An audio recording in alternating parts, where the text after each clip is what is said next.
நேற்று நைட்டு போல் அத்தா முருங்கைக்காய் எடுத்துகிட்டு வந்திருந்தாங்க. ஸோ அதை நைட்டு கவனிக்கவே இல்லை. மார்னிங் கிச்சனுக்கு போகும்போது தான் கவனித்தேன். அதனால் இன்றைக்கி சாம்பார் வச்சிடலாம் சிம்பிளாக அப்படின்னு சொல்லிட்டு தான் ரெடி பண்ணியிருந்தேன். கொஞ்சம் முருங்கைக்காய் எடுத்து ஃப்ரிட்ஜில் வச்சுட்டு அப்புறம் ஃப்ரெண்ட்ஸுக்கு கொடுக்குறதுக்கும் எடுத்து ஓரமாக வச்சுட்டேன்.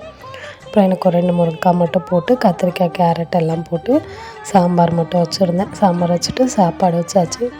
நேற்று டே ரொம்ப சிம்பிளாக தான் முடிஞ்சுது. ஹெல்த்தும் கொஞ்சம் முடியலங்கிறனால ஓகே ரொம்ப டயர்டாகி படுத்துற வேணாம், சிம்பிளாவது மெதுவாக எல்லாம் செய்யலாம் அப்படின்ட்டு. ரீசெண்ட் டைமில் வெயிட் லாஸ்க்கும் பண்ணிகிட்ருக்கேன் அப்படிங்கிறனால கொஞ்சம் சோர்ந்து போகாமல் அப்படியே கண்டினியூவாக பண்ணலாம் அப்படிங்கிறதுக்காக தான் மெதுவாக செஞ்சிட்ருக்கேன். அப்புறம் மார்னிங் காஃபி எதுவுமே எடுக்கலை.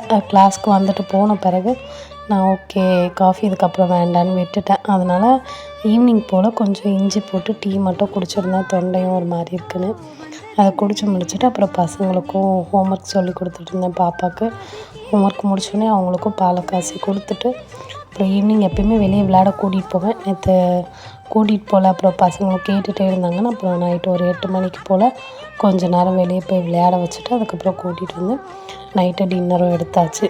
ஸோ எனக்கு முடியலன்றனால ஹஸ்பண்ட்க்கும் குழந்தைங்களுக்கும் கடையில் வாங்க சொல்லியாச்சு. நான் வெயிட் லாஸில் இருக்கனால மேக்ஸிமம் நைட்டில் இப்போ கொஞ்சம் ஒரு ஃப்ரூட் தான் எடுத்துக்கிறேன்.